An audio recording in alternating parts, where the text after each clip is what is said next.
teach you the way to go, through the joys, through the tears, the journey of these years. May you trust Him till the end. May you trust Him in the end. Yes, the world is not as it should be, but the Savior opens eyes to see all that's beautiful and true. Oh, may His light fill all you are, and the jewel of wisdom crown your heart. This is my prayer for you. Hold my hand. I'll teach you the way to go,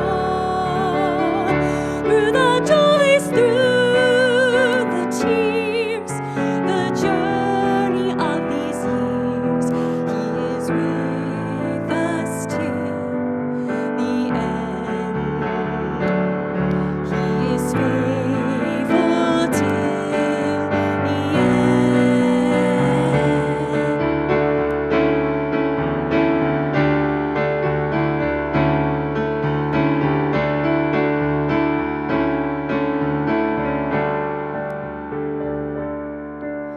You'll travel where my arms won't reach, as the road will rise to lead your feet on a journey of your own. May my mistakes not hinder you, but His grace remain and guide you through. This is my prayer for you. Oh, take His hand and go where He calls you to. And whatever comes, seek Him with all your heart. This will be my prayer for you. Father, hear my ceaseless prayer. Oh, keep them in your care.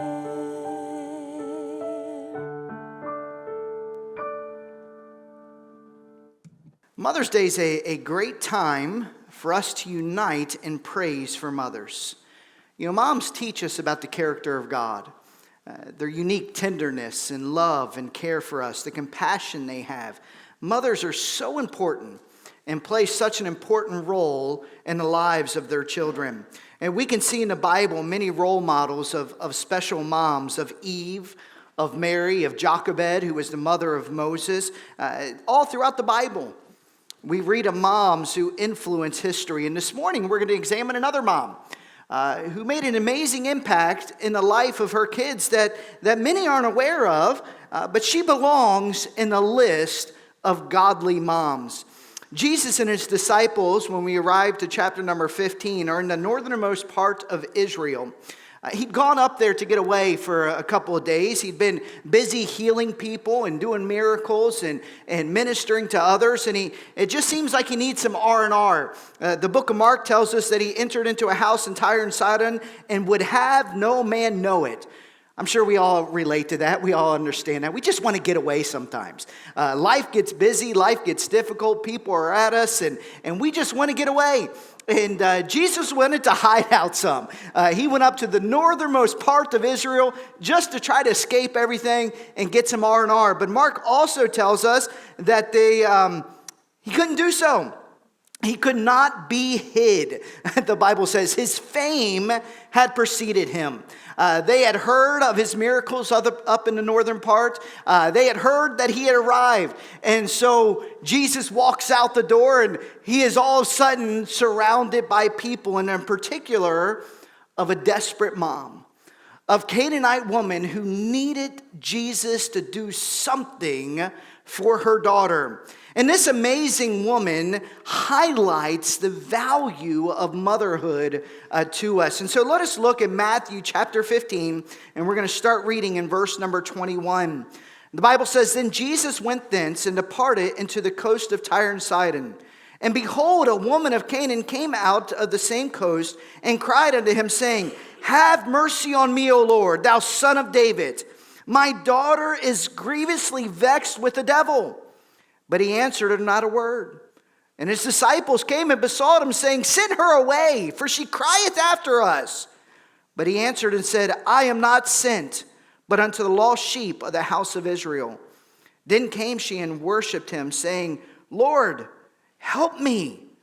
But he answered and said, It is not meet to take the children's bread and to cast it to dogs. And she said, Truth, Lord. Yet the dogs eat of the crumbs which fall from their master's table. Then Jesus answered and said unto her, O woman, great is thy faith. Be it unto thee even as thou wilt. And her daughter was made whole from that very hour." This woman highlights two key virtues of motherhood that I want us to focus on here this morning just for a few moments. The first is a mother's caring love. What won't a mother's love drive her to do for her child? For their child, a mother will spend many sleepless nights. And she'll risk herself when there are dangers. She'll suffer in the cold just to keep her child warm. She'll suffer hunger or disease to make sure that her child is able to eat and healthy. A mother wants the best for her children. She has a sacrificial love that's willing to do anything for her children. How many times have you seen in a hospital a mom sitting there beside her child in a hospital bed? How many times have moms done seemingly supernatural things and picked up their children and carried them and rescued them, where they get this supernatural power out of nowhere to help them? I remember when I was a child and in third grade, we went up to Washington, D.C. and for a field trip, and our bus was in an accident. And no one was really injured, but they made us stay overnight in the hospital up in Washington, D.C. Well, the bus arrived the next day. My mom been going through these severe back problems, slip disc in her back and everything. But when we arrived home, I walk out, and all of a sudden my mom could barely walk at times. So there she is. She's picking me up off the ground and hugging me and caring for me. And I remember this so vividly as being a 9, 10-year-old. There was just something about a mom's love that gives her abilities and strengths that we can't understand. Moms just have so much love. And it's this type of mom who we owe everything to. The mother who gives her special love in those first years of our life to nurture us and to care for us. Her unwavering support through our childhood years. Who's a tender, loving friend in our teenage years. And who has always given us godly counsel and advice all of our lives. You know, moms are so amazing. And they're so worthy of our praise. They have so much love and care for their kids. And a mother will never be at peace as long as her child is going through some difficulties. Isn't that right, Mom? Your kid hurts, you hurt.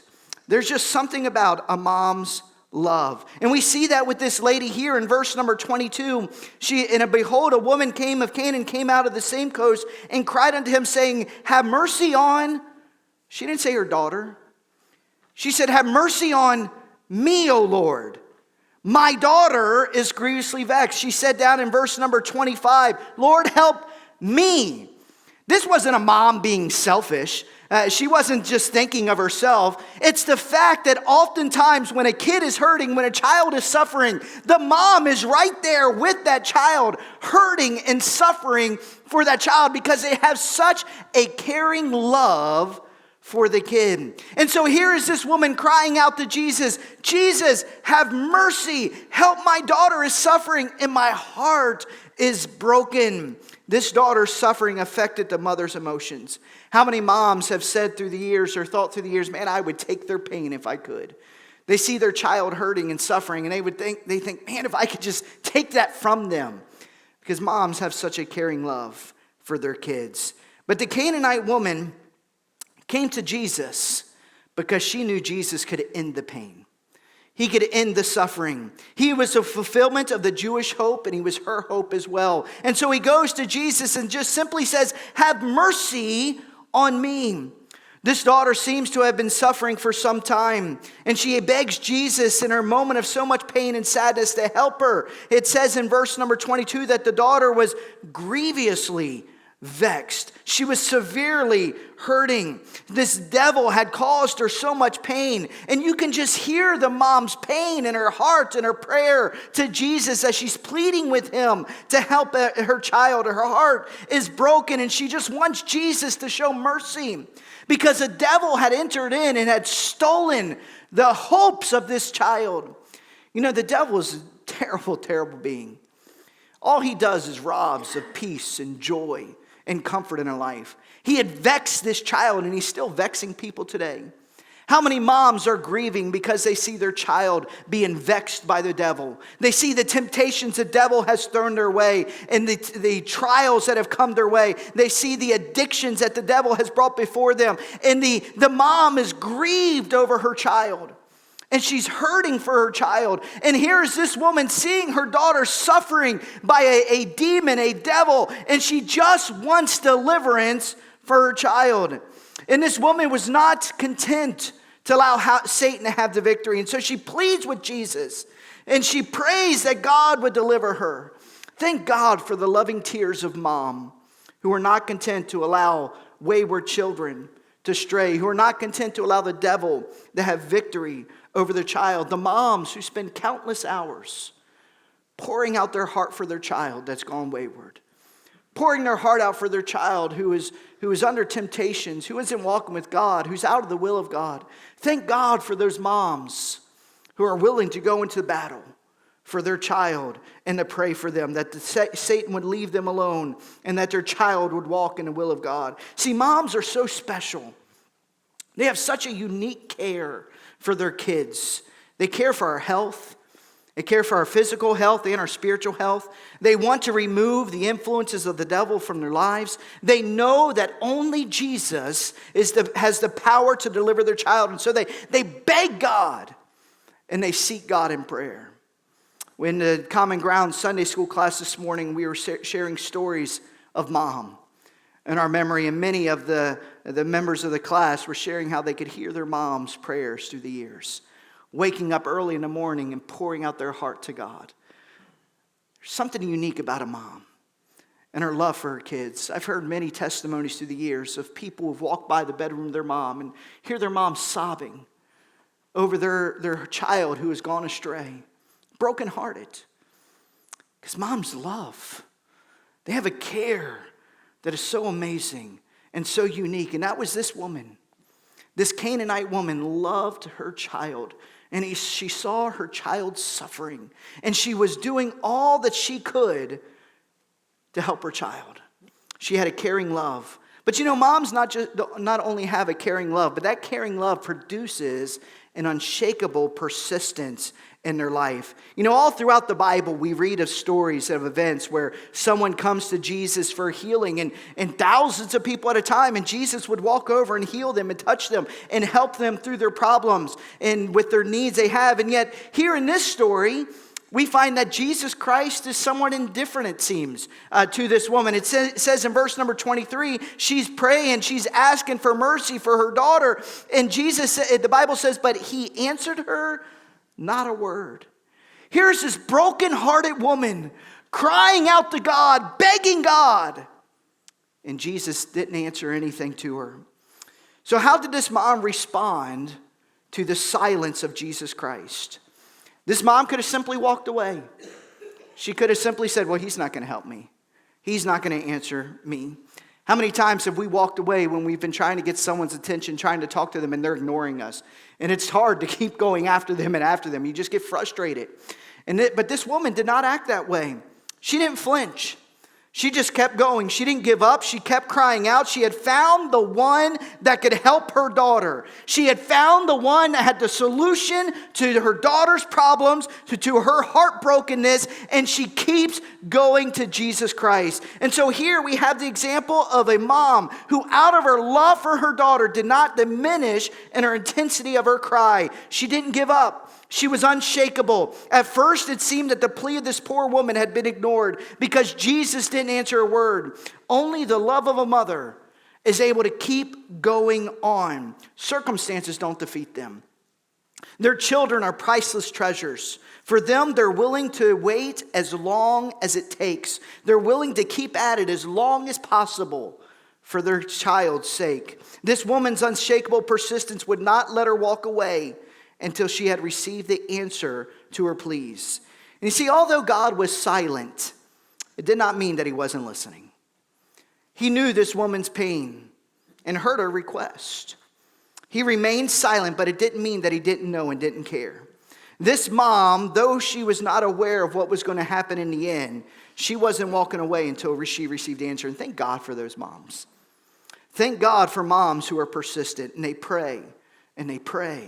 And they pray, and in their silence, God doesn't seem to be hearing them. God doesn't seem to be answering them, but they're not giving up. Their child is too important. And so they continue on in prayer, even in those silent times. They pray for their children to get saved or to walk with God or even to be healed physically from an ailment that they're suffering from. Moms have such an unshakable persistence and faith that is often driven by their immeasurable love for their child. Moms continue on in silence. Thank God for moms. Oh, I'm so thankful for my mom. But not only do they continue on when it seems the Lord is silent, they also continue on in the face of opposition. Look at verse number 23 again. It said of Jesus, but he answered her not a word. And then his disciples came and besought him, saying, send her away, for she crieth after us. This woman had everything against her. She was just a Canaanite woman. She was a Gentile. The Lord was not speaking to her. And then she has the disciples. And she can hear him telling Jesus just to get rid of her. Get her out of here. I mean, these were guys of compassion, weren't they? Men of just great love who were really feeling the heart of this woman. And they were just so annoyed, it seems, by her constant crying and begging. They just wanted Jesus to get rid of this woman. And I hate to admit it, but I would have probably been right there with them. Just stop her. I mean, she's being annoying. Just she keeps coming and coming and coming. That's a mom. Moms are so persistent. They're not willing to give up when others are against them. She was a mama bear.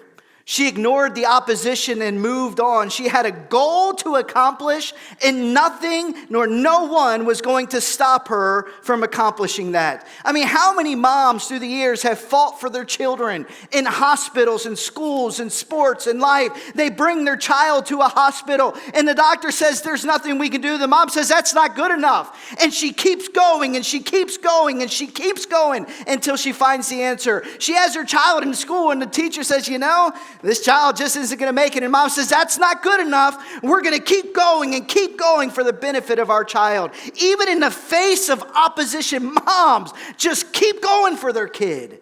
They're so persistent. Even in opposition, they're willing to fight for their child. They persevere for their child. And thank God for those moms who are willing to fight for their kids. Just as a side note, let your kids, when they get older, fight for themselves some too, okay? You don't have to fend for them when they're 18, 19, 20 years old. They're adults, okay? There's a difference. But man, moms are willing to fight for their kids. They love their kids. They care for their kids, and they want the best for their kids. And so even when everyone else is against them, even when the disciples were saying, just get rid of her, she said, I don't care what they say. Jesus, my child needs help. And she kept coming, and she kept coming, and she kept coming until she could get Jesus' ear. And so here she is in the face of silence, in the face of opposition, and she keeps going. But that's not all there is. She kept going in the face of denial. So after the silence and opposition of Jesus finally response to her.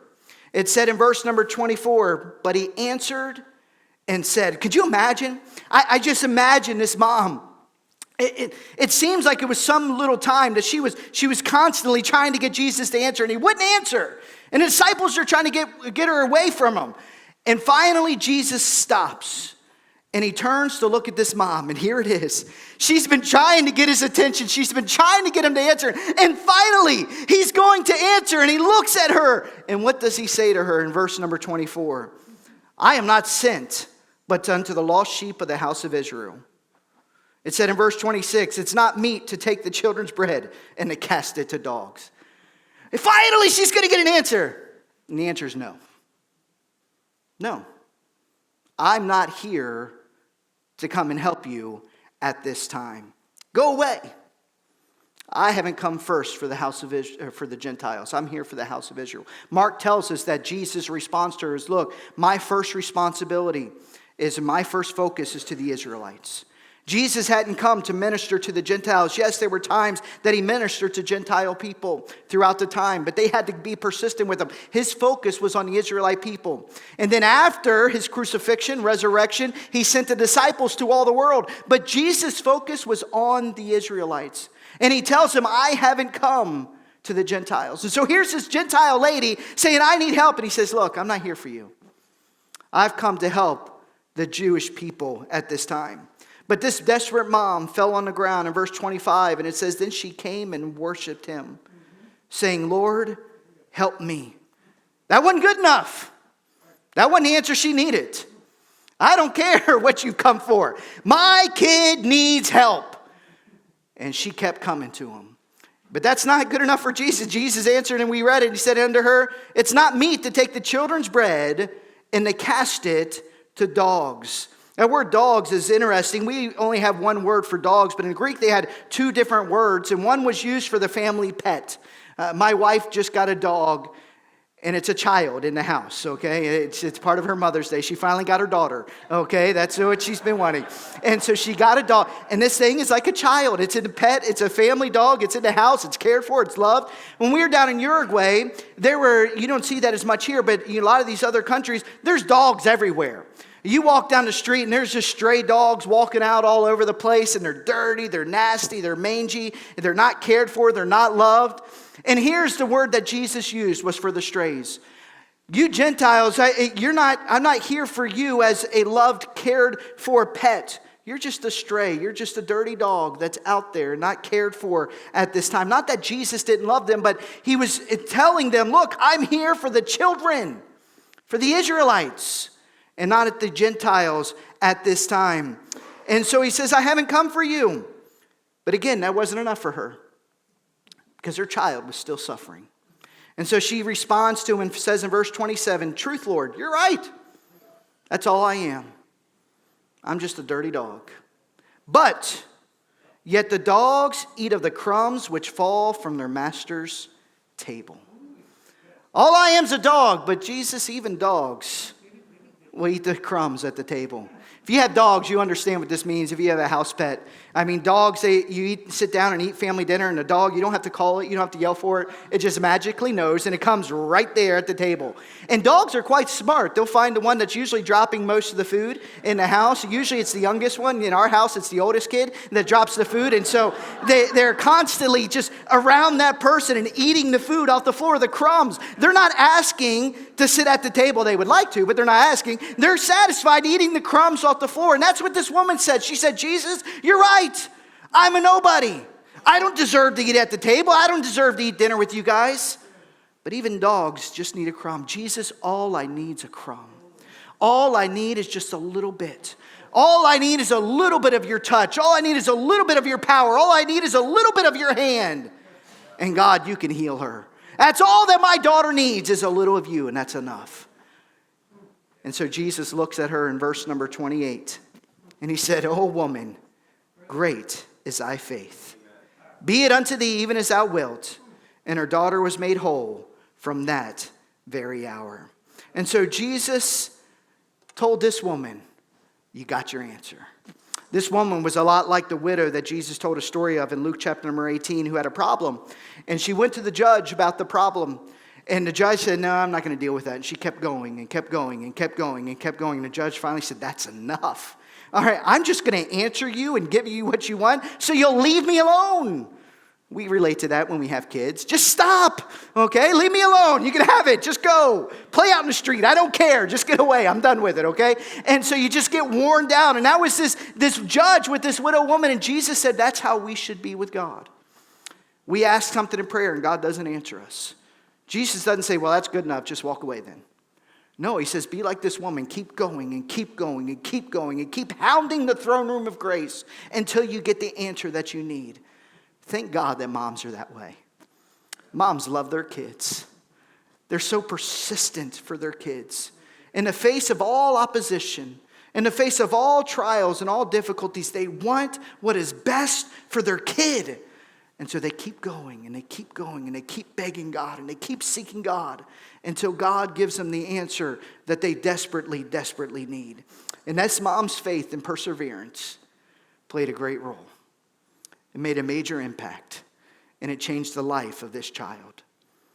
Thank God for moms and their caring love and their unshakable persistence.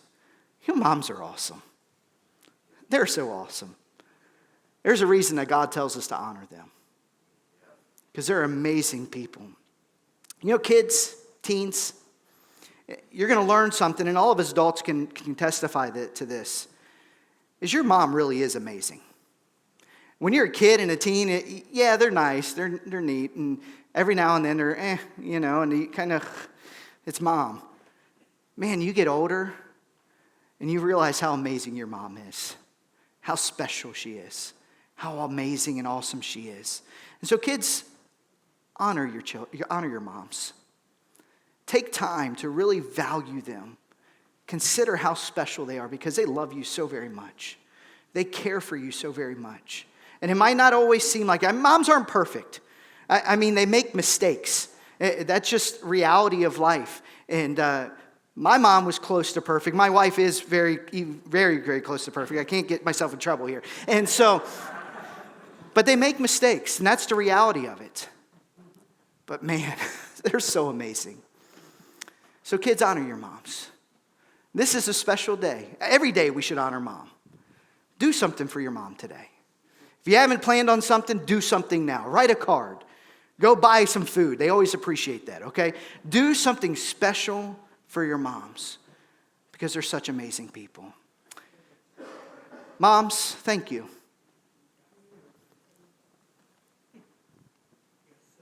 Thank you so much. We love you. We're so grateful for you. We're thankful for the investment you've made into our lives. We know we wouldn't be who we are without you. And so you deserve to be honored. And we want to express gratitude to you. Thank you for joining us for part of a Sunday service at Community Baptist Church. I hope to meet you soon. May God impress His love upon your heart this week.